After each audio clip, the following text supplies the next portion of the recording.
ঈশানী অনেক আহ্লাদ নিয়ে রাইসাকে জড়িয়ে ধরল। চোরে চোরে মাসতুতো ভাই শুনতাম, এখন দেখি ননদ আর ভাবি। আরিফ। মিস সাবিনা আরিফকে ধাক্কা দিয়ে চুপ হয়ে বলল, আমি আরিফের সাথে একমত, উনারা যে একঘাটের মাঝি তা আমার বুঝা হয়ে গেছে। রাইসা সোফাতে বসে আছে। দাদু, রোহান চাচু, ঈশানী চাচি আর আমিও বসে আছি। মিস সাবিনা গেছে সকালের নাস্তার ব্যবস্থা করতে। আরিফ দাঁড়িয়ে আছে। ওকে তো চিনলাম না। রাইসা আমাকে ইশারা করে। ও হচ্ছে আমাদের আভির স্ত্রী, এই বাড়ির বড় নাতবউ। দাদু। ওহ, আভি বড় হয়ে গেছে আর ওর বিয়ে হয়ে গেছে আর আমি জানিও না। রাইসা। জানতে হলে আত্মীয় স্বজনদের সঙ্গে যোগাযোগ রাখতে হয়। তোর মতো না হঠাৎ উধাও হয়ে যাওয়া। রোহান। এখন আর হব না ভাইয়া। এখন যা করার সবার সামনে থেকে করব। রাইসা। কেন জানি আমার রাইসা ফুপির এই কথাটা খুব একটা ভালো লাগল না। আমি মনে মনে, তা আমাদের আভি কোথায়? রাইসা আমাকে উদ্দেশ্য করে। ও ব্যবসার কাজে বাহিরে গেছে। 1 মাস হল। আমি। ব্যবসা কাজেই গেছে নাকি অন্য কাজে গেছে?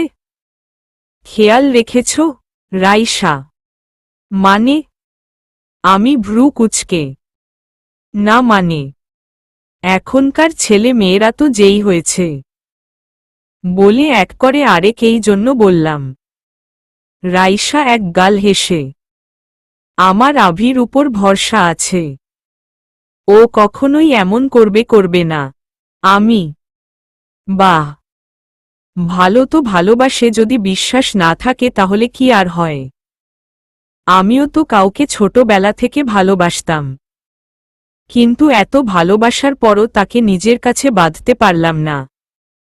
রাইসা কথাগুলো বলার সময় আমি উনার চোখের দিকে ভয়ঙ্কর রাগ আর জিদ দেখতে পেলাম। ঈশানী উনার কাঁধে হাত রাখতেই উনি যেন উনার রাগের ঘোর থেকে বেরিয়ে আসল। একদম স্বাভাবিকভাবেই আবার বলতে শুরু করল, থাক, বাদ দাও ওইসব কথা। এখন রোহান ভাইয়া, তোমার কয়টা ছেলে মেয়ে? আমার 1 ছেলে 1 মেয়ে। ছেলেটা বাহিরে গেছে আর মেয়ে কোচিং এ গেছে। রোহান। ও তাহলে তো সুখের সংসার। তা বড় ভাবি কোথায়? রাইসা। পরেই উনাকে আভি মা বাবার বিচ্ছেদের কথা বলল ঈশানী। ও তাহলে তো খুব খারাপ হল। এই জন্যই বলছিলাম তোমাকে একটু সাবধানে থেকো আভিকে নিয়ে। পরে না দেখা গেল আদি ভাইয়া আর সুমু ভাবির মতো তোমাদেরও আলাদা হয়ে যেতে হয়। আভি তো ওদেরই সন্তান। রাইসা। আমি রাইসার কথা শুনে কিছু বলতে যাব তার আগেই দাদু বলে উঠল, কি যা তা বলছিস? আভি আর আস্থা একে অপরকে ভালোবাসে। ওরা আলাদা হবে কেন? দাদু রাগ নিয়ে। আদি আর সুমুও তো একে অপরকে ভালোবাসত। রাইসা। আমাদের মধ্যে বিশ্বাস আছে। আভি আর আমি আলাদা হব না। আমি মুচকি হাসি দিয়ে, তাহলে তো ভালোই। এমন ভালোবাসা থাকলে বুঝি আলাদা হওয়া যায়? রাইসা আমার দিকে তাকিয়ে রহস্যময়ী হাসি দিয়ে। আমি এখনো উনার হাসির কারণ বুঝলাম না। চুপ করে রইলাম। কিছুক্ষণ পর মিস সাবিনা এসে বলল, খাবার তৈরি। সবাইকে খাবারের টেবিলে যেতে বলল। আমরা সবাই দাঁড়ালাম খাবারের টেবিলে যাব বলে, কিন্তু পরেই রাইসা ফুপি এসে আমার কানে কানে বলল, বাকি সম্পর্ক ঠিক করতে করতে নিজের সম্পর্ক নাকি আবার নষ্ট হয়ে যায়। বলেই উনি চলে গেল। আমি সেখানেই দাঁড়িয়ে রইলাম। উনি কি বলে গেল আমাকে? এমনি আমি আমার সম্পর্ক নিয়ে খুব চিন্তিত, এখন উনি এসে আমার চিন্তা আরও বাড়িয়ে দিল। কিন্তু আস্থা চিন্তা করলে চলবে না। যেটা যেভাবে চলছে চলতে দেয়াই ভালো। আস্থা আসো। খাবে, মিস সাবিনা? আসছি মিস সাবিনা। বলেই গিয়ে খাবারের টেবিলে বসলাম। খাবার খেয়ে নিজের রুমে গেলাম। বেবি আসার পর থেকেই শরীর খুব ক্লান্ত লাগে। অন্যদিকে রাইসা আদির রুমে গিয়ে দেখল আদি হুইলচেয়ারে বসে আছে। ভাই, আমার আদরের আদি ভাইয়া। রাইসা আদির পাশে বসে, শুনেছি তুই নাকি ধীরে ধীরে সুস্থ হয়ে উঠছিস। আমি তো চাই না তুই সুস্থ হয়ে উঠো। আমি চাই তুই আরো কষ্ট কর। আদির গাল চেপে ধরে। কি দরকার ছিল ওই দিন জিসানকে বিয়ের আসর থেকে পালাতে সাহায্য করার? আমি তো জিসাকে কত ভালোবাসতাম তুই জানতি। তাহলে কেন ওকে পালাতে দিলি? হ্যাঁ, আমি মানছি আমি জিসানকে ব্ল্যাকমেইল করেছি কলিকে কিডন্যাপ করে। তো কি হয়েছে? ও তো রাজি হয়েছিল আমাকে বিয়ে করতে। তবুও কেন তুই ওকে সাহায্য করতে গেলি? আমি তো তোর বোন ছিলাম, তাই না?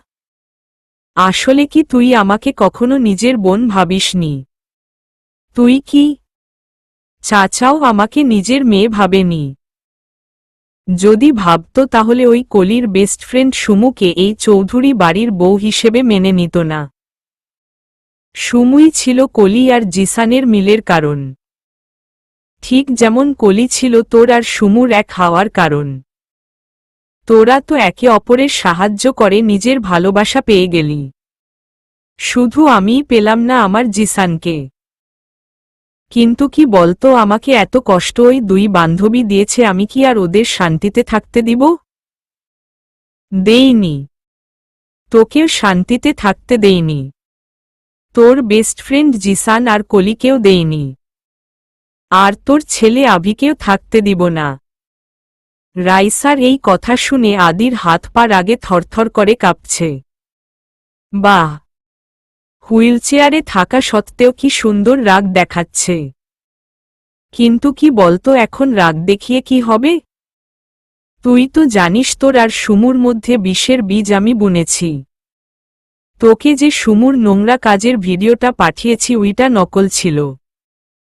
বেচারা সুমু চিৎকার করে কাঁদতে কাঁদতে তোকে বলল ওই ভিডিওতে ও ছিল না, ওকে একটু বিশ্বাস করতে, কিন্তু তুই করলি না। এইটা তোদের ভালোবাসা? তুই ওকে বিশ্বাসই করতে পারলি না। যদি করত তাহলে তুই আর সুমু আলাদা হতি না। এতে কিন্তু আমি কিছু করিনি, তুই আবার আমাকে দোষ দিস না। কারণ বিশ্বাসের ভিত্তি তোদের নরম ছিল। আর তাতে আমি একটু সন্দেহর আগুন ধরিয়ে দিলাম। আর তোদের সম্পর্ক ভেঙ্গে চুরমার হয়ে গেল। রাইসার কথা শুনে আদি কাঁদছে। সত্যিই সেদিন যদি ও ভালোবাসার মানুষকে একটু ভরসা করত তাহলে আজ তাকে এই হুইলচেয়ারে বসে থাকতে হয় না। সবচেয়ে বড় কথা, তার ভালোবাসার মানুষ থেকে আলাদা হতে হয় না। তাদের ছেলেটারও এমন কষ্ট হয় না। সব শুধু বিশ্বাসের কারণের। আরে আরে, তুই এইটুকুতেই কাঁদছিস? শয়তানি হাসি দিয়ে, তোকে তো আরো অনেক কিছুই বলিনি আমি এখনো। তোর অ্যাক্সিডেন্ট আমার কৃতিত্ব, গর্ব করে। আভির মনে চাচাকে, দাদু, নিয়ে ঘৃণার বীজ আমি বপন করেছি। আর সবচেয়ে বড় কথা, আভির জীবনে তুলি নামের মেয়েটাকে আমিই এনেছি।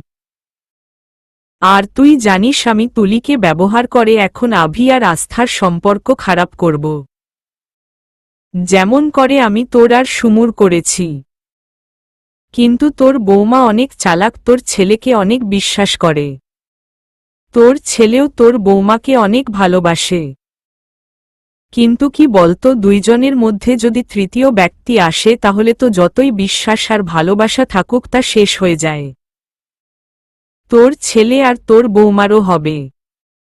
কিন্তু আমার একটু কষ্ট হবে। ওদের হনিমুনেও ছোট্ট একটা নমুনা দিয়েছিলাম। খুব ভালো করেই সামলে নিয়েছিল তোর বৌমা আর তোর ছেলে। তবে আর কতদিন? ও হ্যাঁ, এইসব তো তুই জানতি, তবুও রিপিট করলাম। এখন রিপিট করি যেগুলো তুই জানিস না। আর তা হলো গিয়ে জিসান আর কলির মেয়ে এমনি এমনি মরেনি। ওকে আমি নিজের হাতগুলো দেখিয়ে, এই হাতগুলো দিয়ে জ্যান্ত কবর দিয়ে এসেছি। ওদের অনেক প্রত্যাশিত সন্তান যখন ওদের কাছে থাকবে না, যখন সন্তানের লাশ থাকবে, তখন ওরা বুঝবে ভালোবাসা আর প্রত্যাশিত মানুষ হারালে কেমন লাগে। আসলে কি বলতো, তুই হয়তো ভাবছিস, এতগুলো জীবন নষ্ট করে নরক বানিয়ে আমার কি লাভ হয়েছে? শান্তি পেয়েছি আমি। তোদের জীবনকে নরক বানিয়ে শান্তি পেয়েছি আমি। আমাকে ধোঁকা দেয়া না। এখন সবগুলোর জীবন আমি জাহান্নাম বানিয়ে দিব। আজ এইটুকু থাক, বাকিগুলো না হয় পরেই তোলা থাক। আর তুই সুস্থ হো। আমি দিলাম তোকে সুস্থ হওয়ার সুযোগ, কিন্তু যে তোকে সুস্থ করার দায়িত্ব নিয়েছে সে সুস্থ থাকবে তো? রাইসার এই কথা শুনে আদির চোখে ভয়ের ছাপ স্পষ্ট দেখা গেল। আরে শুধু ওয়ার্নিংয়ে ভয় পেয়ে গেলি? পুরো ষড়যন্ত্র তো আবি বাকি হ্যায় মেরি ভাই। বলেই হাসতে হাসতে রাইসা বেরিয়ে গেল। আমি বিকালে রুমে বসে টিভি দেখছি। এখন কি করতে ভালো লাগে কি করতে ভালো লাগে না তাই বুঝতে পারি না। আমি বসে বসে চ্যানেল চেঞ্জ করছি, তখনই দাদু দরজায় টোকা দিল। আসুননি দাদু? আরে দাদু আসুন। আপনি আসবেন তা আবার জিজ্ঞেস করতে হয়? আমি ভালো করে বসে। আরে এত বিনয়ী হতে হবে না। এখন শুনো, তোমার সাথে কিছু কথা ছিল। দাদু চিন্তিত হয়ে। কি হয়েছে দাদু, আপনাকে অনেক চিন্তিত মনে হচ্ছে? আমি চিন্তিত হয়ে। আস্থা, আমার মনে হয় এই বাড়িতে যা কিছু অশুভ ঘটছে সবকিছুর পিছনে রাইসা আছে। দাদু, কেন? আপনার কেন এটা মনে হয়? আমি অবাক হয়ে। কারণ রাইসা যতই মুখে হাসি নিয়ে থাকুক না কেন, ভিতর ভিতর ও আমাকে ওর মা বাবার মৃত্যুর কারণ ভাবে। দাদু, কেন? আমি ওর মা বাবার মৃত্যু একটা অ্যাক্সিডেন্ট, কিন্তু অনেক বছর পর্যন্ত ও আমাকে এর জন্য দায়ী করেছে। পরে ও বুঝে গেছে আমি এর পিছনে ছিলাম না। উইটা সত্যিই একটা অ্যাক্সিডেন্ট। এখন কেন জানি ওর হঠাৎ ফিরে আসা আমার ভালো ঠেকেছে না। দাদু চিন্তিত হয়ে। আপনি একদম চিন্তা করবেন না। আমি, আপনি, আভি, আয়ুষ আর আরশি মিলে সব ঠিক সামলে নিব। আমি মুচকি হাসি দিয়ে। একটা হাসি দিয়ে সব সমস্যা কি করে সামলাস বলতো? দাদু আমার মাথায় হাত বুলিয়ে। এইভাবে বলেই এক গাল হাসি দিলাম। দাদু নিজের রুমে চলে গেল। কিন্তু এখন চিন্তা আমার মাথা থেকে কখন যাবে? বেবি, তোর মানা টেনশন করতে চায় না, কিন্তু কি বলতো, তোদের বাবার পরিবারটা এমন, শুধু টেনশন আর টেনশন। আচ্ছা চল, আজ টেনশনকে সাইডে রেখে তোর বাবাকে একটা ফোন দেয়া যাক। যদি এই ফোনটা ধরে। ফোন বাজতেই আভি ফোনটা ধরে ফেলল। হ্যালো আভি। বাহ, আজ প্রথম রিং বাজার সাথে সাথেই ধরলে। আমি, কি হয়েছে বল, না হলে কেটে দিচ্ছি। আভি, আরে এত কিসের রাগ তোমার? আমি অবাক হয়ে। রাগ না, কিসের জন্য ফোন করেছ বলো? আভি, আমিও মুখ ভেঙচি দিয়ে জিজ্ঞেস করলাম। কবে আসবে? আজ রাতের ফ্লাইটে আসব। আভি, কি?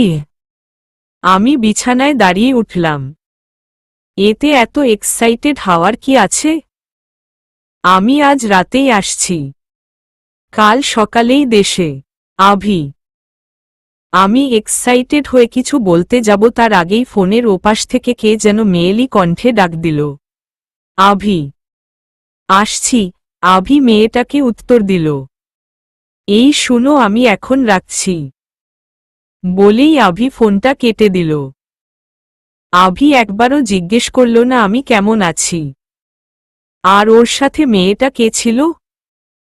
এত মিষ্টি করে ডাক দিল। যাই হোক, আসুক, কান ধরে জিজ্ঞেস করব কে ছিল। আর আমাকে এতদিন অবহেলা করার শাস্তিও পাবে। মা আর বেবি মিলে শাস্তি দিব। Okay baby. সারা রাত আমার এক্সাইটমেন্টের কারণে ঘুম হল না। আরশি আর আয়ুষ তো সেই খুশি ওদের ভাইয়া আসবে বলে। সকালে। আসু, বসো। আভি আসলে বাসায়ই আসবে। রোহান। চাচু এখনো আসলো না কেন? আমি দরজার সামনে পায়চারি করতে করতে। আমি তো বলেছিলাম গিয়ে নিয়ে আসি, তুমিই তো দিলে না। আয়ুষ। তোমার ভাই কি আমাকে বলেছে কখন তার ফ্লাইট ল্যান্ড হবে? তাহলে তুমি কখন যাবা আর গিয়ে নিয়ে আসবে? আমি। তাও ঠিক। আয়ুষ। কিন্তু তুমি তো বসো ভাবি। আরশি। না, দেখি আসে কি না। আমি। আজকালের ছেলে মেয়ে বিচ্ছেদে যেন তাদের সহ্যই হয় না। দাদু। সাজান সাজান তেরি দুলহান তুজকো পুকারে আজা। আকে মেরি হাতো মে মেহেন্দি তুহি রাচা যা। আরিফ গান গাইতে আর নাচতে শুরু করল। আমরা সবাই হাসছি উনার গান আর নাচ দেখে। তখনই একটা গাড়ি এসে গেটের সামনে থামল। আমি হাসি মুখে তাকিয়ে আছি, আমার সাজান সত্যি আসছে। গাড়িতে আভি নামল। আমার কলিজা যেন শান্ত হয়ে গেল এতদিন পর ভালোবাসার মানুষকে রেখে। ব্ল্যাক শার্ট আর ব্লু জিন্স প্যান্ট পরে একদম হিরো লাগছে আমার বরটাকে। কিন্তু আস্থা ওর সুন্দর চেহারাতে ফিদা হলে চলবে না। উনাকে তো উনার শাস্তি পেতেই হবে, রোমান্টিক শাস্তি। বেবি দেখ তোর বাবা। আমি আর আমার বেবি আভিকে। তখনই আভির পিছন থেকে একটা মেয়ে বেরিয়ে আসল। আর তা দেখে পিছন থেকে আয়ুষ বলে উঠল তুলি। আমি এই নামটা শুনে পিছনে তাকাতেই দেখি সবাই অবাক হয়ে তাকিয়ে আছে। আর সবার মুখেই ভয়ের ছাপ। তার মানে যে মেয়েটা আভির সাথে গাড়ি থেকে নামল সে তুলি। আমি আবার সামনের দিকে তাকালাম। আর যা দেখলাম তাতে আমার পায়ের তলার মাটি সরে গেছে। আভি আর তুলি একে অপরের হাত ধরে হাসতে হাসতে আসছে। তাহলে কি এখানেই শেষ আমার আর আবির সম্পর্ক? আমি সোফায় বসে আছি। মনটা পাথরের মতো ভারী হয়ে উঠেছে। ভাবতে পারিনি বেঁচে থাকতে ভালোবাসার মানুষকে অন্যর হতে দেখতে হবে। কিন্তু আজব, ওইটাও এখন আমার কপালেই ছিল। যার জন্য এত প্রতীক্ষা সেই আজ মন ভেঙে দিল। প্রতীক্ষার অবসান হল মন ভেঙে। আভি, তোর মাথা খারাপ হয়ে গেছে? তুই কি বলছিস তুই আস্থাকে ডিভোর্স দিতে চাস? নিহাল। কি অদ্ভুত তাই না? নিহাল ভাইয়া আমাদের বিয়েতেও ছিল আর নিহাল ভাইয়া আমাদের ডিভোর্সেও আছে। উনি আমাদের মধ্যে সবকিছুর সাক্ষী হয়। এইটার আবার বাদ পড়বে কেন? তুই কি বাংলা কথা বুঝিস না? আমাদের বিয়ে তো জাস্ট একটা কন্ট্রাক্ট, আর সেটা তোর থেকে ভালো তো কেউ জানে না। আভি। আভি, কি বলছিস তুই? তুই তো আস্থাকে ভালোবাসিস। নিহাল অবাক হয়ে। ভালোবাসতাম, এখন বাসি না। যেহেতু আমার জীবনে তুলি এসে পড়েছে, আস্থাকে আমায় কি দরকার? আভি। দরকার? তার মানে আস্থা তোর প্রয়োজন ছিল, প্রিয়জন না? নিহাল চোখ ছলছল করছে। হ্যাঁ, ও আমার প্রয়োজন ছিল। আর প্রয়োজন ছিল বলেই তো ম্যারেজ উইথ বেনিফিটস কন্ট্রাক্ট করেছিলাম। না হলে কি আর করতাম? এইটা বলতেই আভির গালে কষে একটা চড় পড়ল। আর সেই চড় আর কেউ না, দাদু মারল। তোর সবকিছু আমি মেনে নিয়েছিলাম। ভেবেছিলাম যা করছিস তা ছেলে মানুষই, কিন্তু না, তুই যা করছিস তা হচ্ছে অমানুষিক কাজ। আমার উপরের রাগের কারণ আমি বুঝতে পারছি, কিন্তু ওই মেয়েটা কি দোষ করছে? কেন ওর মন নিয়ে খেলা করছিস তুই? দাদু চিৎকার করে। একদম চিৎকার করবেন না আরমান চৌধুরী। মন ভাঙার কথা বলছেন না? আপনার তখন মন ভাঙার কথা মনে পড়েনি যখন কৌশল করে আস্থাকে আমার বউ বানিয়েছিলেন? যখন ষড়যন্ত্র করে আমার জীবন থেকে তুলিকে সরিয়েছিলেন? আমি আগে থেকেই জানতাম আস্থাকে আপনি এনেছেন আমার জন্য। আর তাই আমিও শুধু আপনার সাথে একটু তাল মিলালাম। আভি। দাদু যেন আভির কথা শুনে আমার মতো পাথর হয়ে গেছে। দাদু পড়ে যেতে নিলেই আরিফ তাকে ধরে ফেলল। আভি, এইসব কি বলছিস তুই? নিহাল ভাইয়া অবাক হয়ে। কেন? বুঝতে পারছিস না? তুই তো আমার সাইডে হয়ে উনার হয়ে কাজ করেছিস। বন্ধু আমার হয়ে উনার কাজ করতে তোর বিবেকে বাঁধেনি? তুই কি করে পারলি নিজের বন্ধুকে ধোঁকা দিতে? আভি দাঁত চেপে চেপে। যা করেছি তোর ভালোর জন্যই করেছি। এই শাকচুন্নি তুলি এর হাত থেকে বাঁচানোর জন্য যদি আমাকে আরো মিথ্যে বলতে হয় তাহলে আমি করব। সব হয়েছে তোর তুলি জন্য। তুই যদি না থাকতি আভির জীবনে তাহলে আর কিছুই হয় না। বলেই নিহাল ভাইয়া তুলির কাছে এগুতে থাকে, তখনই তুলি গিয়ে আভির পিছনে লুকায়। কি হলো, ওর পিছনে লুকাচ্ছিস কেন? বের হ, আজ তোর একদিন কি আমার একদিন। নিহাল ভাইয়া তুলিকে টানতে শুরু করল। ছাড়ো আভি, ওকে বলো আমার লাগছে।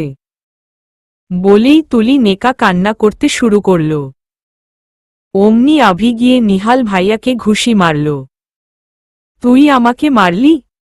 নিহাল ভাইয়া অবাক হয়ে। তুই আমার সাথে যা করেছিস তার জন্য তোকে খুন করে ফেলা উচিত। তোর সাহস কি করে হয় আমার ভালোবাসার মানুষকে কষ্ট দেওয়ার? আভির রাগে মাথার রগ ফুলে যাচ্ছে। আমি এতক্ষণ ধরে সবকিছু দেখছিলাম, সবার কথা শুনছিলাম। আভিকে দেখে কেন জানি অবাক হচ্ছি না। মনে কোনো অনুভূতি হচ্ছে না। মনেই হচ্ছে না মানুষ আমি। নিজেকে পুতুল মনে হচ্ছে, যার যেমন মন চাচ্ছে আমাকে নিয়ে খেলছে, পরেই দূরে ফেলে দিচ্ছে। নিহাল ভাইয়ার গায়ে হাত তোলার পরেই নিহাল ভাইয়া আবার আভিকে মারতে আসে। ওদের মধ্যে মারপিট চলছে। আয়ুষ আর রোহান চাচু মিলে আটকাতে চেষ্টা করছে, কিন্তু দুজনের শরীরেই অনেক শক্তি, ওদের থামানো যাচ্ছে না। অনেক হয়েছে। আমি সোফা থেকে দাঁড়িয়ে। আস্থা, নিহাল। আমি আভির সামনে গিয়ে দাঁড়ালাম। ডিভোর্স পেপারটা দাও। আমি। আভি কিছু না বলেই ডিভোর্স পেপারটা আমার হাতে ধরিয়ে দিল। ভাবি, তুমি এতে সাইন করবে? আয়ুষ অবাক হয়ে। আয়ুষ মানুষ সম্পর্ক তৈরি করে ভালো থাকার জন্য, আর যেই সম্পর্কের ভিত্তিই হয় একটা কন্ট্রাক্ট, তা কি করে ঝড় তুফাতে টিকতে পারে? আমি শুকনো হাসি দিয়ে আমি পেপারটা সাইন করে আভির দিকে এগিয়ে দিলাম। সবাই আমাকে নিয়ে পুতুল খেলল। যার জন্মই পুতুল খেলায় হয়েছে তার জীবন নিয়ে তো সবাই পুতুল খেলবেই। কিন্তু বিশ্বাস করো, আমি জানতাম না তুমিও আমাকে নিয়ে খেলবে। যদি জানতাম আমিও তোমার সাথে খেলতাম। তবে কি বলতো, ভালোই হয়েছে কেউ জানায়নি তারা আমাকে নিয়ে খেলছে। যদি জানাতো তাহলে সবার জন্য আমার ভালোবাসাও একটা খেল হতো।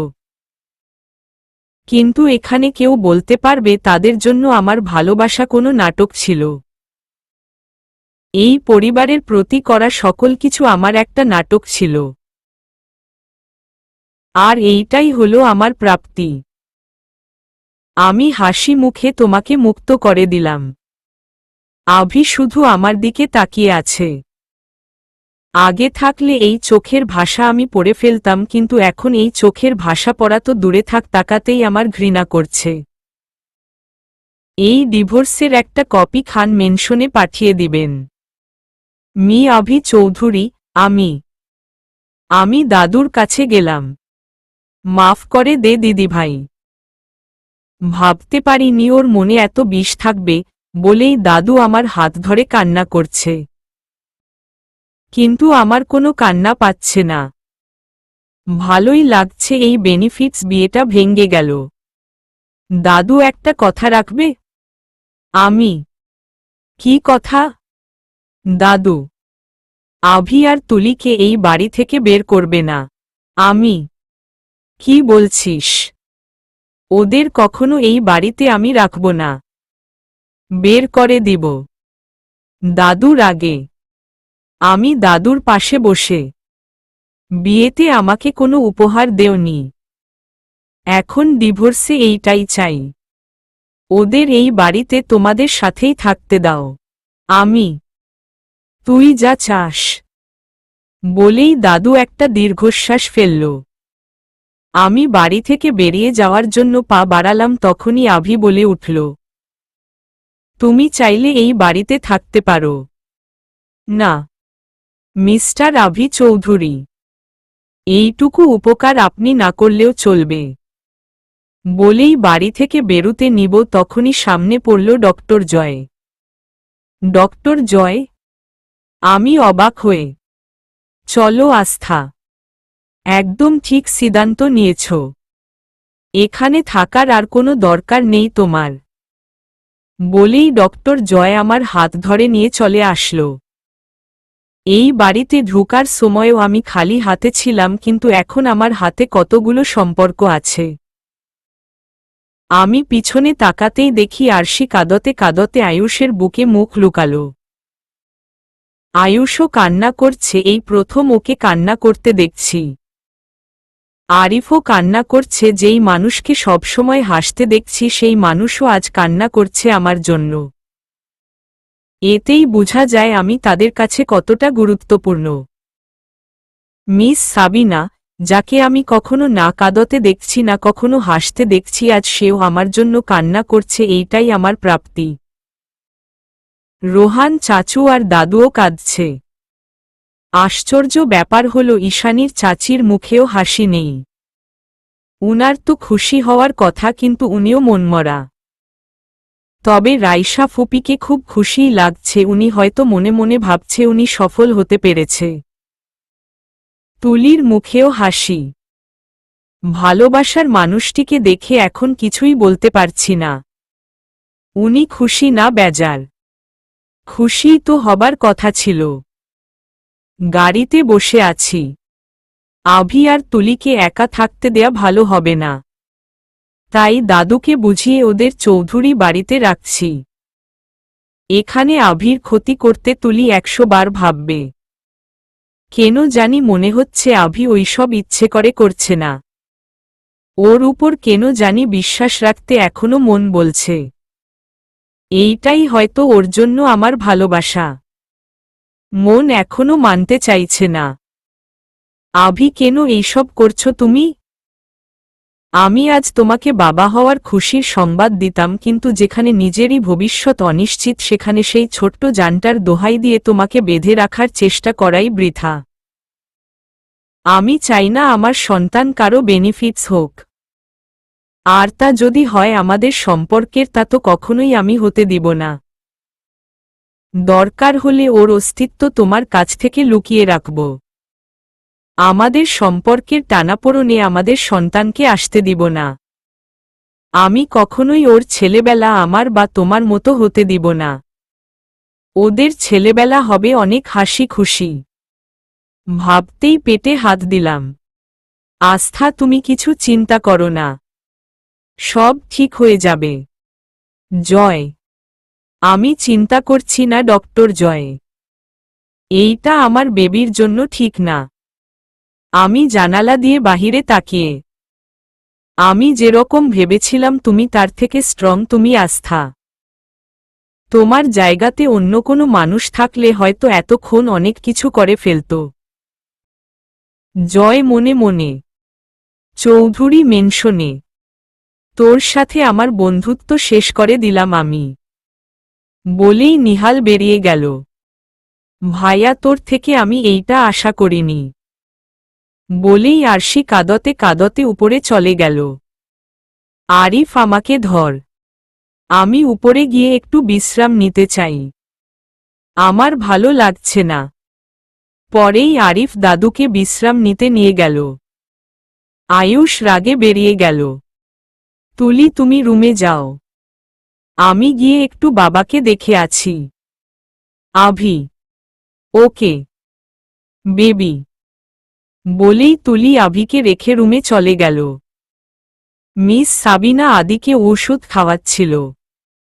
মিস সাবিনা, বাবার খবর কেমন? আভি, ভালো। আস্থা ওর কথা রেখেছে, ও বলেছিল আদি স্যারকে সুস্থ করে দিবে। ও ওর কথা রেখেছে, আদি কিছুদিন পরেই সুস্থ হয়ে যাবে ইনশাল্লাহ। মিস সাবিনা দাঁত চেপে চেপে, তা তো ভালোই। ধন্যবাদ মিস সাবিনা বাবার খেয়াল রাখার জন্য। আভি, আমার এত যোগ্যতা নেই আভি স্যার, আপনার কাছ থেকে ধন্যবাদ নিব। মিস সাবিনা, আপনি রেগে আছেন? আভি, আমি এই বাড়ির কাজের লোক, কাজের লোক হয়ে মালিকের উপর রেগে থাকব ততটা যোগ্যতাও আমার নেই, বলেই মিস সাবিনা চলে গেল। আভি আদির কাছে যেতেই আদি চোখ বুজে নিল। সে আভির মুখও দেখতে চায় না। আভি একটা দীর্ঘ শ্বাস ফেলে সেখানে থেকে চলে আসল রুমে। আভি বেকনিতে দাঁড়িয়ে আছে। এই বেকনিতে আস্থা প্রায় সময়ই দাঁড়িয়ে থাকত, আর ও এসে পিছন থেকে জড়িয়ে ধরত। কতবার বকা খেয়েছে আস্থা থেকে খালি গায়ে ঘুরার জন্য। আজ সেই সব কথা মনে পড়ছে। যাকে নিজের থেকে বেশি ভালোবাসি সে মানুষকে নিজের হাতে দূরে সরিয়ে দিতে বাধ্য হয়েছি, শুধুমাত্র যাতে সে সুরক্ষিত থাকে। আমাকে ক্ষমা করো আস্থা। আমি সব সত্য জেনে গেছি যে দাদু কিছুই করেনি, যা করেছে সব রাইসা ফুপি করেছে। আমি অযথাই দাদুকে ভুল বুঝেছিলাম। কিন্তু বিশ্বাস করো, সত্যি কথা জানার পরও আমার কিছু করার ছিল না। আমার হাতে যে প্রমাণ নেই, এখন আমাকে প্রমাণ জোগাড় করতে হবে। আর এই জন্য তুলিকে দরকার, ওর মুখে থেকে কৌশলে আমাকে সত্যিই বের করতে হবে, যাতে রাইসা ফুপি টের না পায়। না হলে উনি আমার শেষ আশা, তুলি ওকেও মেরে ফেলবে, যেভাবে উনি ওই ড্রাইভার আর চোরটাকে মেরেছিল।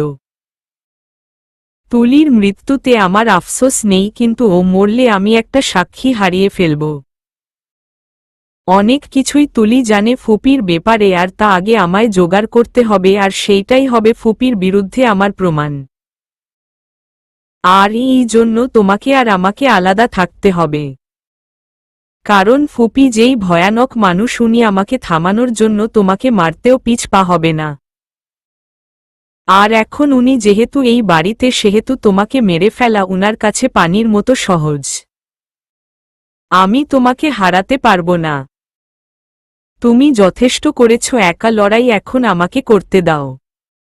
আমি তোমাকে এইসব বলতেও পারবো না। বললে তুমি নিজে থেকে আমাকে সাহায্য করতে আসবে, আর আমি মানা করলেও নিজে থেকে কিছু করতে চাইবে, আর তা যদি ফুপি জানে, তাহলে উনি তোমাকে যদি কিছু করে ফেলে তাহলে কি হবে? না না, আমি এইটা কিছুতেই হতে দিব না। দরকার নেই আমার তোমার সাহায্য। পরে যদি আমায় তোমাকে হারাতে হয়, আমার যা হওয়ার হক, কিন্তু তোমার কিছু হতে দিতে পারবো না। আর এই জন্য আমার যা করার করব। দরকার হলে তোমার মনে আমার জন্য ঘৃণা বাড়িয়ে দিব। কারণ ফুপির রাগ আমার আর আমার পরিবারের প্রতি। আর তোমাকে সেই রাগের ভাগীদার হতে আমি কিছুতেই দিব না।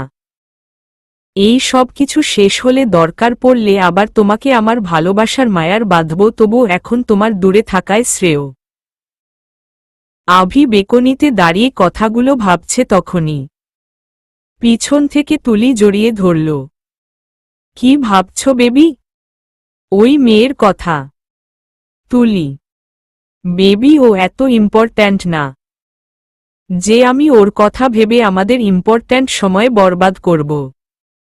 আমি ফ্রেশ হয়ে আসি, তুমি রেস্ট নাও। আমি গেস্ট রুম তৈরি করতে বলেছিলাম, এতক্ষণে বোধ হয় হয়ে গেছে। তুমি গিয়ে রেস্ট নাও বলেই আভি তুলিকে ছাড়িয়ে ফ্রেশ হতে চলে গেল। আসতে পারি? তুলি, তুমি এখন এখানে কি করছো? রাইসা ভ্রু কুঁচকে, এমনি। দেখলেন আভি আমাকে কত ভালোবাসে। তুলি বিছানায় বসতে বসতে, ভালোবাসা? তোমার কি মনে হয় একটা কাগজের টুকরার উপর সাইন করে দিয়েছে বলে আভি আর আস্থার সম্পর্ক শেষ? রাইসা বেলকনি থেকে উঠে এসে তুলির সামনে দাঁড়িয়ে, মানে? তুলি ভয় ভয়। রাইসা তুলির গলা টিপে ধরে, তুমি নিজের ইচ্ছে আভির কাছে ধরা দিয়েছ। ভেবেছ আমি জানি না? তোমার এক একটা স্টেপ আমার জানা। তবে তোমার এই দুঃসাহসের জন্য তোমাকে ক্ষমা করলাম। কারণ এই কারণে আভি আর আস্থার মধ্যে দূরত্ব সৃষ্টি হল। দেখি এই দূরত্ব বিশ্বাসের ভিত্তিকে হারাতে পারে কি না। রাইসা তুলির গলা ছেড়ে দিয়ে, তুলি কাশতে কাশতে, আপনি আমাকে মেরে ফেলতে চাইছেন? আভি যদি আমার প্ল্যানের কিছু জানতে পারে তাহলে এইটার থেকে আরো বড় কিছু তোমার সাথে হবে। বলেই রাইসা তুলির গাল টিপে ধরল। বুঝতে পেরেছ? রাইসা, হুম হুম, আমি আভিকে কিছু বলবো না। তুলি ভয় ভয়, নাও। Get lost. রাইসা, কি ভয়ানক মহিলা রে বাবা। এর থেকে দূরে থাকাই ভালো। এর থেকে বাঁচতে হলে আগে আভিকে বশ করতে হবে। তুলি মনে মনে, খুব ভালো আভি, কিন্তু এই ডিভোর্সটা কি নাটক না আসল তাই খুঁজে বের করতে হবে। আর দেখি কতদিন ডিভোর্সের নাটক চলে। রাইসা মনে মনে, আজ 1 মাস পার হয়ে গেল আমি আর আভি আলাদা থাকি। আমার বেবিটাও ধীরে ধীরে বেড়ে উঠছে। ডক্টর জয় বলছেন ওর গ্রোথ নাকি ভালোই হয়েছে। আমি খান বাড়িতেই থাকি কলি মা আর জিসান বাবার সাথে। মা অনেক ক্ষেপে গিয়েছিল আভি আমাকে ডিভোর্স দিয়েছে বলে। এখন তারাই আমার আর আমার বেবির খেয়াল রাখে। তারা কাউকে কিছু জানায়নি আমার বাচ্চার ব্যাপারে আমিই না করেছি। আমি এখনো চৌধুরী বাড়ির কাউকে মা হওয়ার ব্যাপারে কিছু জানাইনি। জানি না এই কথাটা লুকিয়ে আমি ঠিক করছি না ভুল, কিন্তু মনে হয় ওরা জানলেই আমি আমার বাচ্চাটাকে হারিয়ে ফেলব। আভিকে হারিয়ে ফেলেছি, বাচ্চাটাকে হারাতে চাই না। এই 1 মাস আমি কারো সাথে দেখাও করিনি। নিজের রুম থেকেই বের হই না আমি। মাঝে মাঝে খুব ভোরে একটু বাগানে হাঁটি। হাঁটাহাঁটি করা নাকি বেবির জন্য ভালো, কিন্তু সূর্য ওঠার আগেই রুমের ভিতরে চলে আসি। আয়ুষ, আরশি, নিহাল ভাইয়া, ডালিয়া, রোহান চাচু, দাদু, আরিফ, মিস সাবিনা আর মাঝে মধ্যে ঈশানী চাচিও এসেছিল। কিন্তু আমি কারো সাথে দেখা করিনি। উনারাও আমাকে জোর করেনি দেখা করার জন্য। এখন কলেজেও খুলে ফেলেছে কিন্তু আমি কলেজেও যাইনি। ভাবছি কলেজে ড্রপ করব। নিজেকে একটা রুমে বন্দী করে ফেলেছি। মুখে হাসি না থাকলেও এখন জোর করে হাসতে হয় আমায় শুধুমাত্র কাছের মানুষগুলোর জন্য। না খেতে চাইলেও খেতে হয় শুধুমাত্র বাচ্চাটার জন্য। মনে হচ্ছে নিজের জন্য বাঁচাই শেষ করে দিয়েছি আমি। তবুও মনের কোণে একটু আশা ছিল যে আভি এইসব হয়তো ইচ্ছে করে করছে না। আমার মন এখনো চায় ওকে বিশ্বাস করতে, কিন্তু ধীরে এই বিশ্বাসও নিস্তেজ হয়ে পড়ছে। 1 সপ্তাহ আগে আভি এসেছিল, ভেবেছিলাম আমি কেমন আছি দেখতে এসেছে, কিন্তু না, উনি এসেছিল উনার আর তুলির এনগেজমেন্টের কার্ড দিতে। আমার কথা একবারও জিজ্ঞেস করেনি। বাবার সাথে একটা রুমে গিয়ে কথা বলল। জানি না কি কথা, আর আমিও বাবাকে জিজ্ঞেস করিনি। মা আভির সাথে একটা কথাও বলেনি। আজ ওদের এনগেজমেন্ট, আমি ঠিক করেছি যাব। হয়তো আভিকে মুভ অন করতে দেখলে নিজেও মুভ অন করার শক্তি পাব। কিন্তু এইখানে বাদ সাজল মা। উনি নিজেও যাবে না, আর বাবা তো ওই বাড়িতে পা রাখবেই না, আর আমাকেও যেতে দিবে না। তাই অনেক কষ্ট করে আমি আর বাবা রাজি করলাম। কিন্তু এখন বলছে আমাকে একা যেতে দিবে না। তাই উপায় না পেয়ে ডক্টর জয়কে সাথে নিয়ে নিলাম। ডক্টর জয় আমার জন্য ঢিলাঢালা গোল জামা নিয়ে এসেছে, যাতে আমি প্রেগনেন্ট যে তা কেউ না বুঝতে না পারে। অবশেষে আমি আর ডক্টর জয় বের হলাম চৌধুরী বাড়িতে যাব বলে। আস্থা, তোমাকে খুব সুন্দর লাগছে। জয়, আপনার পছন্দ অনেক ভালো। খুব সুন্দর একটা গোল জামা বেছে এনেছেন। আমি মুচকি হেসে, সত্যিই আমার পছন্দের তুলনা হয় না। জয় বিড়বিড় করে, কিছু বললেন ডক্টর জয়? আমি ভ্রু কুঁচকে, না কিছু না বলেই ডক্টর জয় গাড়ি চালাতে মনোযোগ দিল। কি হয়েছে তোমার? কলি রেগে, কি হবে? জিসান কনফিউজ হয়ে, আমি আশুকে যাওয়ার অনুমতি দেওয়ার জন্য আমাকে কেন ফোর্স করলে? কলি রেগে, জিসান একটা দীর্ঘ শ্বাস ফেলে ড্রয়ের থেকে একটা কাগজ বের করে কলির কাছে দিল। কলি কাগজটা হাতে নিয়ে দেখে কাঁদতে কাঁদতে বসে পড়ল। আস্থা, আস্থা আমার মেয়ে। কলি কাঁদতে কাঁদতে, আশু আমাদের সেই মেয়ে। আমাদের মেয়ে মারা যায়নি, বেঁচে আছে, আর সে হলো আশু। জিসান কলিকে জড়িয়ে ধরে, কিন্তু তুমি জানতে পারলে কি করে যে আশুই আমাদের সেই মেয়ে? কলি কৌতূহল নিয়ে, আমাকে আভি বলছে। জিসান, আভি কি করে জানে?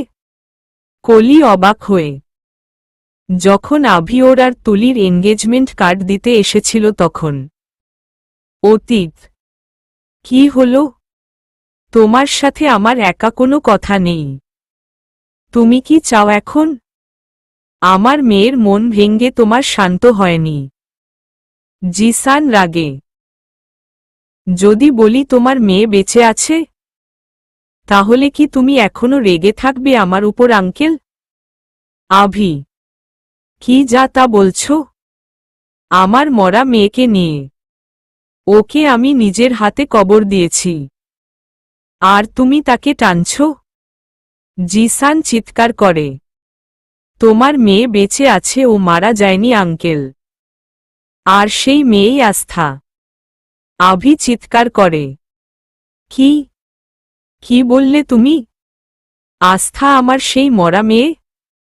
জিসান অবাক হয়ে, হ্যাঁ। আস্থাকে যেদিন ওর পালিত বাবা মৃত্যুর হাত থেকে বাঁচায় সেদিনই তোমার মেয়ে মারা যায়।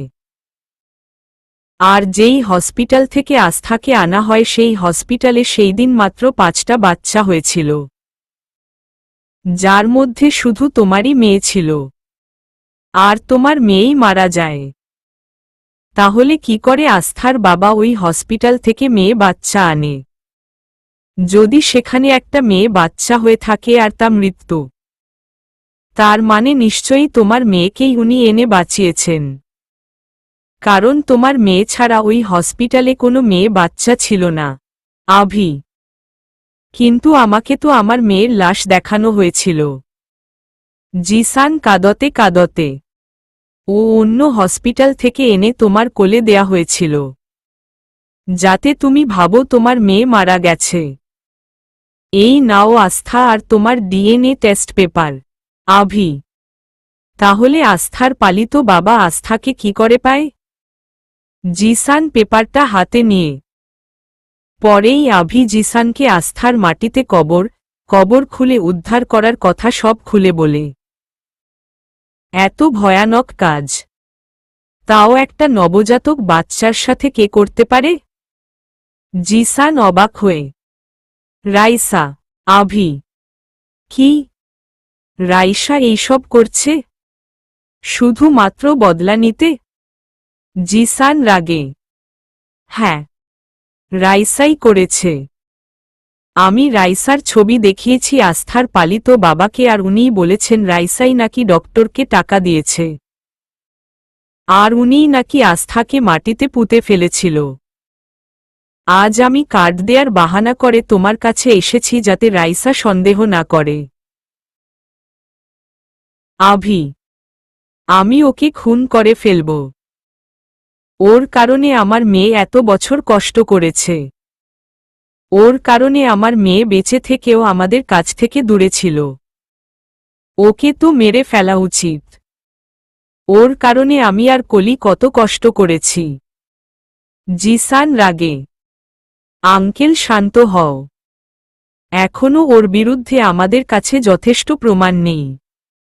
ওকে শাস্তি দিতে গেলে আমাদের আরও প্রমাণ দরকার হবে। আভি, দরকার নেই আমার কোনো প্রমাণের। ওকে আমি নিজের হাতে শাস্তি দিব। জিসান, ওকে মেরে নিজের হাত নষ্ট করবে কেন? ওকে আমরা একসাথে মিলে শান্তি দিব, কিন্তু তা আইন অনুযায়ী। আভি, তুই যা ভালো মনে করিস কর। জিসান শান্ত হয়ে পরেই আভি ওর সব পরিকল্পনা জিসানকে বলল, আর জিসানও ওর সাথে রাজি হয়ে গেল। আমি তোর সাথে আছি জিসান। আস্থার খেয়াল রেখো। আমি ওকে অনেক ভালোবাসি। ওর নিরাপত্তা এখন তোমার হাতে। আভি, বর্তমান এই পেপারটা হলো আশুর ডিএনএ টেস্ট পেপার। কলি কাঁদতে কাঁদতে। জিসান, আমি এখন সবাইকে বলবো দেখো আমার মেয়ে জীবিত। কলি খুশি হয়ে। না, ভুলেও না, ভুলেও এটা করতে যেও না। জিসান কলিকে আটকিয়ে। কেন? কলি অবাক হয়ে। কারণ আমাদের মেয়ে হওয়ার কারণে আস্থাকে জন্মের পরই মেরে ফেলতে চেয়েছিল রাইসা। এখন যদি ও জানতে পারে আস্থা আমাদের মেয়ে আরও মারা যায়নি, তাহলে ওকে আবার মারার চেষ্টা করতে পারে। তখন সফল না হতে পারে যদি এখন সফল হয়ে যায়। আর এখন তো আস্থা আভির স্ত্রীও, আর ওর গর্ভে আভির সন্তানও আছে। ভাবতে পারছো কি হবে? জিসান, না না, আমি কাউকে বলবো না।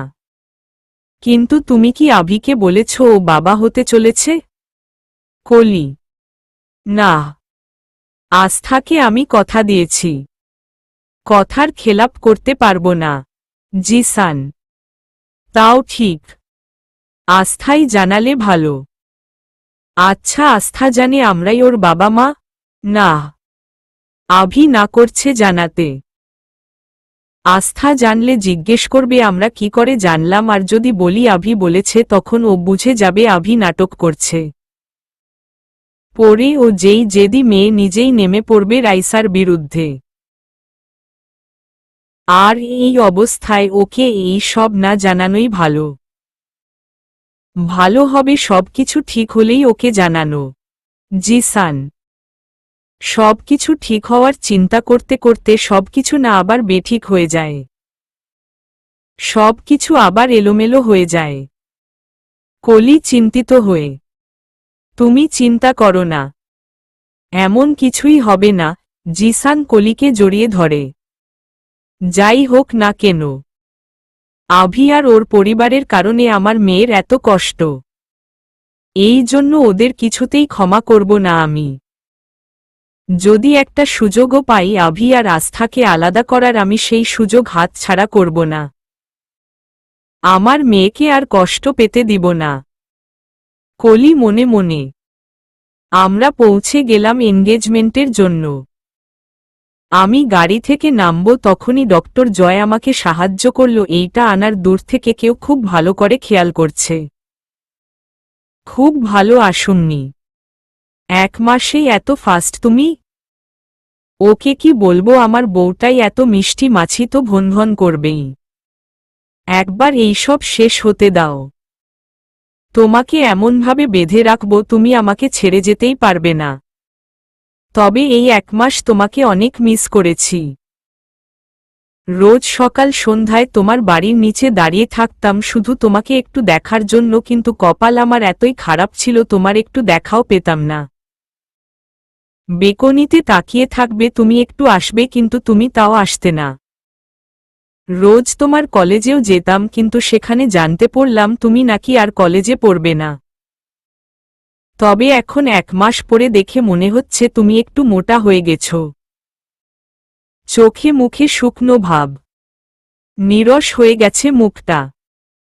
হয়তো অনেক চিন্তায় আছো তুমি। আর কয়েকটা দিন পরেই চিন্তা শেষ। আভি একাধারে আস্থাকে দেখছে।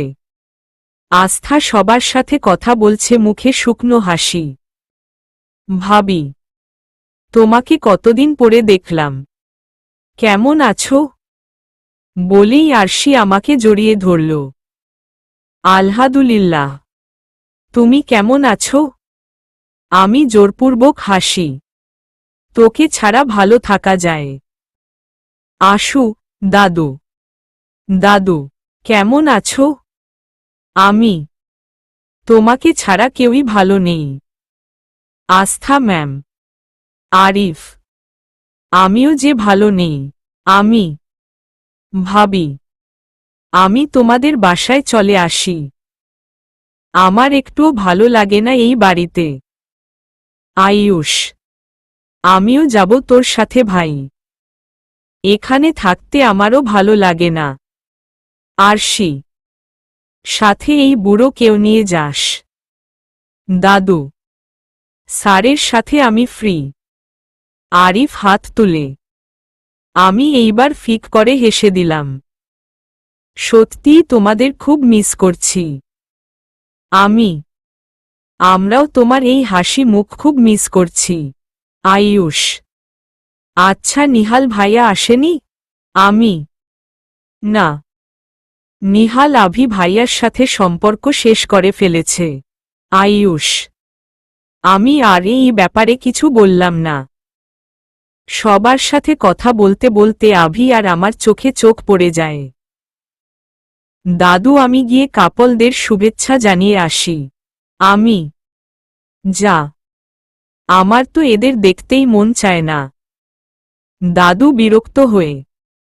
পরেই আমি আর ডক্টর জয় গেলাম আভি আর তুলির কাছে।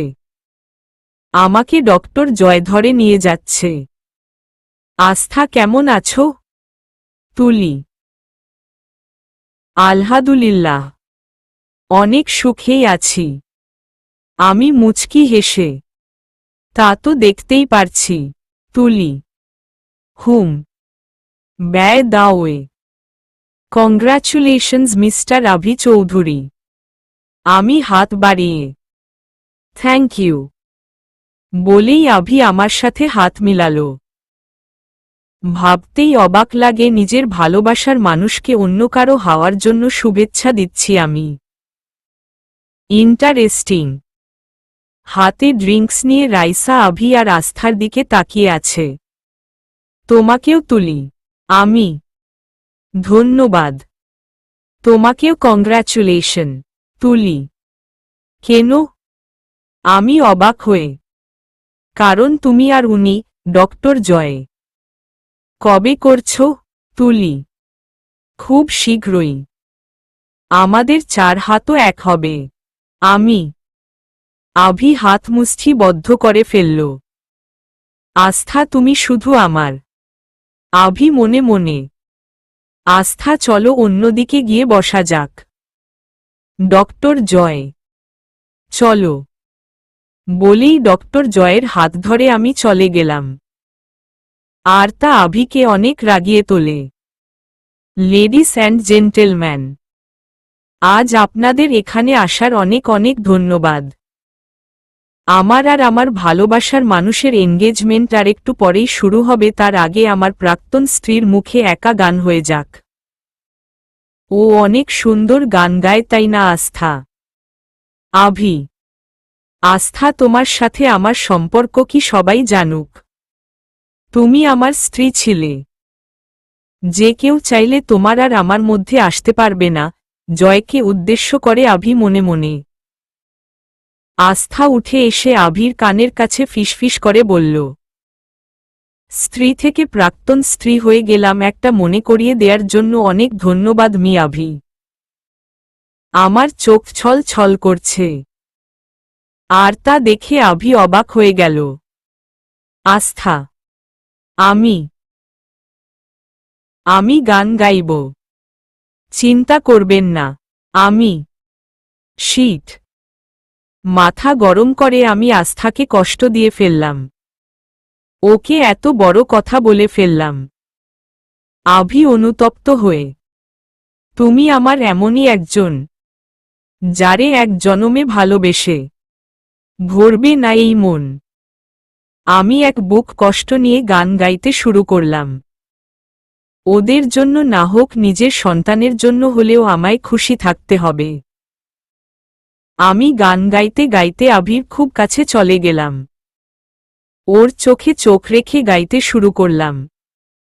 এক জনমের ভালোবাসা, এক জনমের কাছে আসা, এক জনমের ভালোবাসা, এক জনমের কাছে আসা। একটি চোখের পলক পড়তেই লাগে যতক্ষণ। সত্যি সত্যি চোখের পলকেই আমাদের সম্পর্ক তৈরি হল। আর এক পলকেই তা ভেঙ্গে গুড়িয়ে গেল। এখন শুধু চোখের পলকে পড়তেই জল গড়িয়ে পড়ে আর ভেসে উঠে ভালোবেসে কাটানো সেই মুহূর্তগুলো। সত্যিই কি ওইসব নাটক ছিল আভি? মন বলে তোমাকে বিশ্বাস করি, কিন্তু চোখ বলে দেখেও কি বিশ্বাস করবি? আমি আভির থেকে চোখ ফিরিয়ে নিলাম। তুমি আমার এমনই একজন, যাকে এক জনমে ভালোবেসে ভরবে না এই মন। সবাই গানের তালে নাচতে শুরু করল। আভি আর তুলি আমার সামনে নাচছে। আমার চোখ যেন এইসব দেখার জন্যই স্থির হয়ে গেছে। এইসব দরকার আমার, না হলে আমি পারব না মুভ অন করতে। আমি আভি দিকে তাকিয়ে কথাগুলো ভাবছি, তখনই ডক্টর জয় আমার দিকে নিজের হাত বাড়িয়ে দিল। আমিও উনার হাত ধরে নাচতে শুরু করলাম। নিজেকে জোকার থেকে আর কিছু মনে হচ্ছে না। নিজের প্রাক্তনের এনগেজমেন্টে গান গাইছি, নাচছি। এই সব ভাবতেই গলা ধরে আসলো। কি হলো আশু, গাও। জয় ফিসফিস করে। আমি মুচকি হেসে আবার গাইতে শুরু করলাম। ভালোবাসার সাগর তুমি, ভালোবাসার সাগর তুমি, বুকে অথই জল, তবুও পিপাসাতে আখি, তবুও পিপাসাতে আখি, হয় যে ছল ছল, হয় রে ছল ছল। গানের কলিগুলো বলতেই বুকে যেন কষ্টগুলো ডলা পাকিয়ে বসল। কান্নার স্রোত যেন চোখ আটকাতেই পারছে না। আজ সব কষ্ট বৃষ্টির মতো ঝরবে। তোমার মিলনে বুঝি গো জীবন, বিরহে মরণ। তুমি আমার এমনই একজন, যাকে এক জনমে ভালোবেসে ভরবে না এই মন। আমার চোখ দিয়ে পানি অবিরাম পড়ছে। আর তা আভি চোখকে ফাঁকি দিতে পারল না। ওর দিকে তাকিয়েই আমি কান্না করছি। কিন্তু আফসোস, ওর কাছে আমার কান্নার কোনো মূল্য নেই। বাহ, মনে হচ্ছে আভি সত্যি সত্যি এই মেয়েটাকে ভুলে গেছে। না হলে এত কান্না করার পরেও আভি চুপ। ভালোবাসা থাকলে এমন তো করতো না আভি। আমি শুধু শুধু চিন্তা করছি। রাইসা মনে মনে, প্রাণের প্রদীপ হয়ে তুমি, প্রাণের প্রদীপ হয়ে তুমি জ্বলছ নিশিদিন। কোনো মোহরে শোধ হবে গো, কোনো মোহরে শোধ হবে গো। এত বড় ঋণ, এত বড় ঋণ। আমি সরি আস্থা, আমার হাত পা বাঁধা। আমি চাইলেও এখন তোমার চোখের জল মুছতে পারবো না। আমি তোমার কাছে যথেষ্ট ঋণী। তুমি আমার জীবনে আলো হয়ে এসেছ। আমি সেই আলো নিভতে দিব না। তোমাকে সুরক্ষিত রাখতে যদি তোমাকে আর আমাকে কষ্ট পেতে হয় তাতেও আমি রাজি। কিন্তু তোমাকে হারাতে রাজি না। আভি অন্যদিকে মুখ ফিরিয়ে। আমার ভালোবাসার ফুলে তোমার ভরাবো চরণ। ভরাবো চরণ। তুমি আমার এমনিই একজন, যারে এক জনমে ভালোবেসে ভরবে না এই মন। এক জনমের ভালোবাসা, এক জনমের কাছে আসা। একটি চোখের পলক পড়তেই লাগে যতক্ষণ। তুমি আমার এমনি একজন যাকে এক জনমে ভালোবেসে ভরবে না এই মন। আমার আম্মুর খুব পছন্দের একটা গান লিখিকা। অনেক কষ্ট করে গানটা শেষ করলাম। ভাবি তুমি ঠিক আছো? আয়ুষ। হুম। এতক্ষণ খারাপ ছিলাম, এখন ঠিক আছি। আমি চোখ মুখ মুছে। এখন আভি আর তুলির আংটি বদল হবে। আমিও দেখতে চাই আভি কি করে তুমি আমি থাকা সত্ত্বেও অন্যকে আংটি পরাও। আর যদি পরাতে পারো তাহলে এই সম্পর্ক শুরুর সাথে সাথে আমার আর তোমার সম্পর্কটিও শেষ হয়ে যাবে। যেটুকু বিশ্বাস ছিল তোমার উপর সেটুকুও ভেঙে যাবে। আমার বিশ্বাস ছিল যে আভি তুলিকে আংটি না পরিয়ে আমার কাছে ফিরে আসবে, কিন্তু না, ও আমার বিশ্বাস ভেঙে তুলিকে আংটি পরালো। আমি একটা দীর্ঘ শ্বাস ফেললাম। আমার অবাস্তব স্বপ্ন থেকে যেন জেগে উঠলাম। ডক্টর জয়, চলুন, আমার আর ভালো লাগছে না। আমি জয়ের হাত ধরে। আস্থা তুমি ঠিক আছো? জয় মনমরা হয়ে। আমি একদম ঠিক আছি, বরং এখন অনেক ভালো আছি। চলুন জয়। আমি মুচকি হেসে, ঠিক আছে চলো বলেই ডক্টর জয় আর আমি চলে আসলাম, বাকিদের না বলেই। অন্যদিকে আভি এনগেজমেন্ট শেষ করে সবাইকে বিদায় দিয়ে নিজের রুমে এসে আস্থার ছবি নিয়ে কান্না করতে শুরু করল। আস্থা, আই অ্যাম সরি। আমি তোমার চোখের জল মুছতে পারিনি। যখন তুমি ডক্টর জয়ের হাত ধরেছিলে তখন আমার খুব রাগ হয়েছিল, আমি সহ্য করতে পারিনি। যখন তোমার কথা চিন্তা করি তুমি কি করে আমার আর তুলির আংটি বদল দেখলে। আমি তোমাকে প্রাক্তন বলেছিলাম যাতে তুমি রাগে এনগেজমেন্ট থেকে চলে যাও, কিন্তু তুমি এত জেদি গেলে না। একটা জিনিসের শেষ দেখেই ছাড়ো তুমি, আর তোমার এই স্বভাবের কারণেই আমি তোমাকে বিপদে ফেলতে চাইনি। তুমি জানো আমারও তোমার অনেক কষ্ট হয়েছে। তোমাকে কতদিন জড়িয়ে ধরি না আমি যে আর পারছি না। আস্থা প্লিজ, যত দিনটা সব ঠিক হচ্ছে ততদিন তুমি আমার কাছ থেকে দূরে থাকো। আমি তোমাকে আর কষ্ট দিতে পারবো না। আস্থা, তুমি ঠিক আছো? জয়, আমার আবার কি হবে, আমি একদম ঠিক আছি। আমি ডোন্ট কেয়ার ভাব নিয়ে। না মানে তোমার কষ্ট হচ্ছে না? জয়, আপনিই তো বলেছেন আমার কষ্ট, চিন্তা বাচ্চার ক্ষতি করবে। তাহলে কেন আমি জেনে শুনে কষ্ট পেয়ে বাচ্চার ক্ষতি করব? আমি। জয় চুপ করে আছে। আস্থাকে যেন অন্যরকম লাগছে।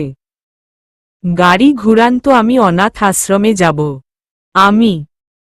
কিন্তু এত রাতে? তোমার তো রেস্ট নিতে হবে। জয়, আমি এতটাও দুর্বল না ডক্টর জয়, আর আমার বাচ্চাও এত ফুরবল না। আপনি চিন্তা করবেন না। আমি। আচ্ছা। পরেই আমি আর ডক্টর জয় মিলে অনাথ আশ্রমে গেলাম। অনাথ আশ্রমে। কতদিন পর তুই আসলি? আভি কই? খালা নেই। আভি নেই, চলে গেছে। এখন রুমে যাই, তারপর কথা বলি। আমি খালাকে রাগ দেখিয়ে রুমে চলে গেলাম। তুমি কে? খালা জয়কে ইশারা করে। আমার হবু বর। আমি রুমে থেকে চিৎকার করে। জয় আমার কথা শুনে কাশতে শুরু করল। তোমার, জয়, আবার কি হলো? খালা। আমার কথা হজম হয়নি তো কাশতে শুরু করল। আমি রুম থেকে চিৎকার করে। এই মেয়ের মাথা খারাপ হয়ে গেছে। ওই মেয়ে কি হয়েছে তোর? কি আবোলতাবোল বলছিস? খালা ভ্রু কুঁচকে কোমরে হাত দিয়ে। রিনা খান। ক্ষুধা লাগছে। যা আছে নিয়ে আসো। আর যদি কিছু না থাকে তাহলে বানিয়ে নিয়ে আসো। আমি আসন পেতে বসে। রাবেয়া কিছু খাবার নিয়ে আয় তো। কি হয়েছে ওর দেখি? খালা। আমি খাবার খাচ্ছি। আর খালা আমার দিকে অবাক চোখে তাকিয়ে দেখছে। কি হয়েছে? কাউকে কি খেতে দেখোনি কখনো? আমি মুখে খাবার দিয়ে দেখেছি, কিন্তু তোর মতো রাক্ষসীর হয়ে খেতে দেখিনি। খালা। আমি চুপ করে আছি। বলতো কি হয়েছে? খালা আমার মাথায় হাত বুলাতে বুলাতে। পরেই আমি আভির সব কথা খালাকে বললাম। খালা শুনে খুব রেগে যায়। আমি ওকে ছাড়ব না। আমার মেয়েকে ধোঁকা দেয়া। খালা। রিনা খান কুল। ওর চ্যাপ্টার ক্লোজ। আমি এখন মুভ অন করতে চাই। তাই ওর ব্যাপারে কিছু জিজ্ঞেস করবে না। আমি। আচ্ছা। যা ভালো মনে করিস। খালা। এই মেয়েকে বুঝাই দেয়। একটু আগে কান্না করতে করতে চোখ মুখ ফুলিয়ে ফেলেছে। আর এখন এখানে মুভ অন করবে বলে ভাষণ দিচ্ছে। কি করে এই মেয়ে নিজেই জানে না? জয় মনে মনে। খেতে খেতে আমার নজর গেল দেয়ালে টাঙানো একটা ছবির দিকে। উইটা কে? আমি অবাক হয়ে। উইটা আমি। খালা ভ্রু কুঁচকে। আমি জানি উইটা রিনা খান। কিন্তু তোমার সাথে উইটা কে? আমি ভ্রু কুঁচকে। উইটা হচ্ছে আমাদের এই অনাথ আশ্রমের হেড। উনার তত্ত্বাবধানে দেশের সব অনাথ আশ্রম চলে। 1 মাস আগে একটা অনুষ্ঠানে উনার সাথে আমার দেখা হয় আর এইটা তারই ছবি। খালা। আমি ছবিটাকে গভীরভাবে পর্যবেক্ষণ করছি। কোথায় যেন এই মহিলাকে দেখেছি। খুব পরিচিত লাগছে। খুব ইম্পর্ট্যান্ট মহিলা। কিন্তু মনে পড়ছে না। আমি ছবির দিকে গভীরভাবে তাকিয়ে আছি। কি রে? তুই মিস সুমাইয়ার ছবির দিকে তাকিয়ে কি ভাবছিস? খালা আমার দিকে ভ্রু কুঁচকে তাকিয়ে আছে। 1 মিনিট, কি বললে তুমি? কে উনি? উনার নাম কি? আমি অবাক হয়ে। মিস সুমাইয়া। খালা অবাক হয়ে। আমার শাশুড়ি মা। আমি খুশি হয়ে। কি? খালা প্রচণ্ড অবাক হয়ে। হ্যাঁ। উনিই আভির মা। মানে আমার শাশুড়ি মা। ইস। বলেই খালাকে নিয়ে ঘুরতে থাকি। আস্থা আস্তে। জয়। ওকে ওকে। খালা কোথায় যেন বলেছিলে উনি থাকে? আমি। উনি আবাদত গাজীপুর। উনার কোয়ার্টারে থাকে। খালা।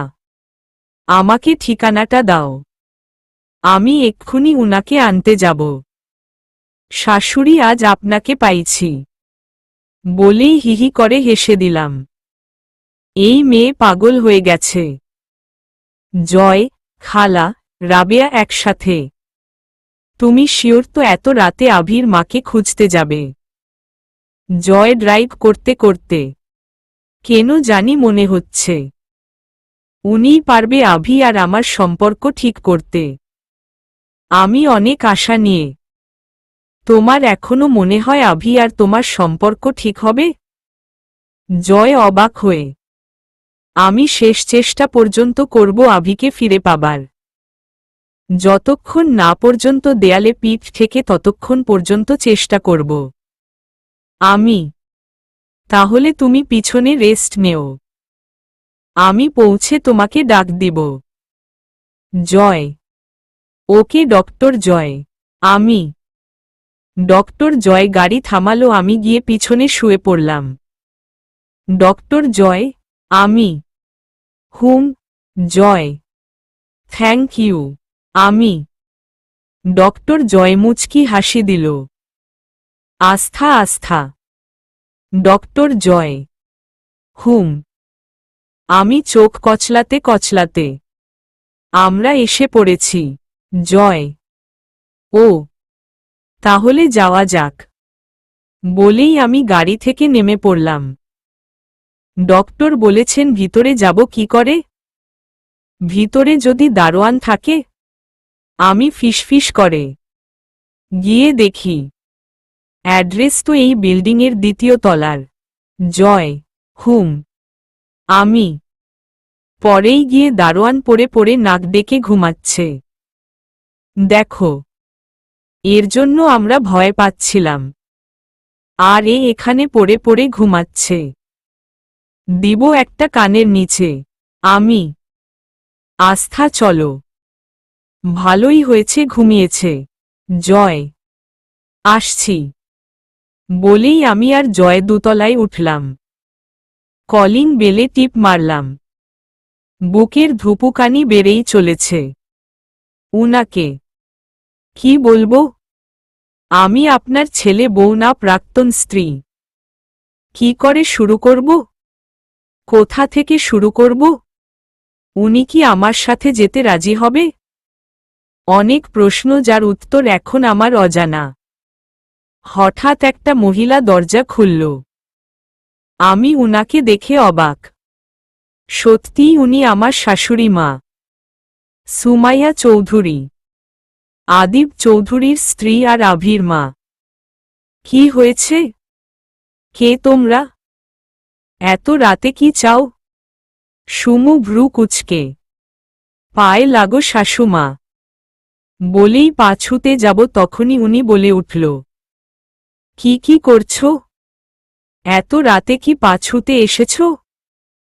সুমু অবাক হয়ে, না, শাশুড়ি মা আপনাকে নিতে এসেছি। আমি এক গাল হেসে, কি? আমাকে নিতে? কোথায় নিতে? আর কে তুমি? কে তোমার শাশুড়ি মা? সুমু বিরক্ত হয়ে, ভিতরে গিয়ে কথা বলি। আমি। ভিতরে শান্তি বিরাজ করছে। আমি পটপট করে সব বলে দিলাম। মা সবকিছু খুব মনোযোগ সহকারে শুনল। আস্থা, তুমি যা বলছো আমি শুনলাম, কিন্তু আমি তোমার কোনো সাহায্য করতে পারবো না। সুমু, কিন্তু কেন? আপনি গেলেই তো আভি ওর দাদুকে ভুল বুঝবে না, আরও ওই তুলিকে বিয়ে করবে না। আমি।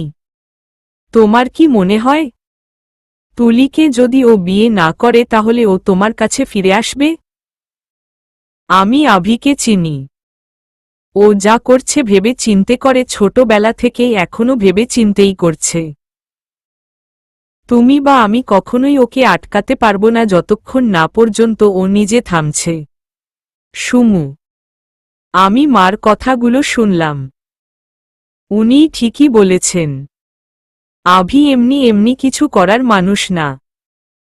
ও যেহেতু তুলিকে বিয়ে করার সিদ্ধান্ত নিয়েছে, সেহেতু ও ছাড়া ওর সিদ্ধান্ত কেউ পাল্টাতে পারবে না। আমি মনে মনে, কিন্তু মা আভিকে না আটকাতে পারেন। ওই বাড়িতে ফিরে চলুন, সবাই আপনাকে মিস করছে। আমি। ওই বাড়ি থেকে আমাকে কি বলে বের করে দেয়া হয়েছিল জানো? আমি চরিত্রহীনা। আমার নাকি চরিত্র এত খারাপ, একজনে নাকি আমার পোষে না। আর এই অপবাদগুলো কে দিয়েছে জানো? আমারই ভালোবাসার মানুষ আদিব। সুমু মা কান্না করতে লাগল। আমি চুপ করে আছি। এখন বলো কেন আমি সেই বাড়িতে যাব যেই বাড়িতে আমি যার হাত ধরে গিয়েছি সেই আমাকে এই অপবাদ দিয়েছে? তুমিই বলো, তুমি যেতে যদি আভি তোমাকে চরিত্রহীন বলতো। সুমু মা, আমি চুপ করে আছি, আমার মুখে কোনো কথা নেই। আভি আর আমার মধ্যে যত ঝগড়াই হোক না কেন আভি কখনো আমার চরিত্র নিয়ে কথা বলেনি। আমাকে তুলির জন্য ছেড়ে দিয়েছে, তবুও আমার চরিত্র নিয়ে একটাও কথা বলেনি। আয়ুষকে নিয়ে ঘটনার সময়ও ও আমায় বিশ্বাস করছে। আমি মনে মনে, আমি যাব না আস্থা। আর তোমার কাছে আমার এই অনুরোধ, তুমি কাউকে আমার কথা বলবে না। কথা দাও আমায়। সুমু, চলবে।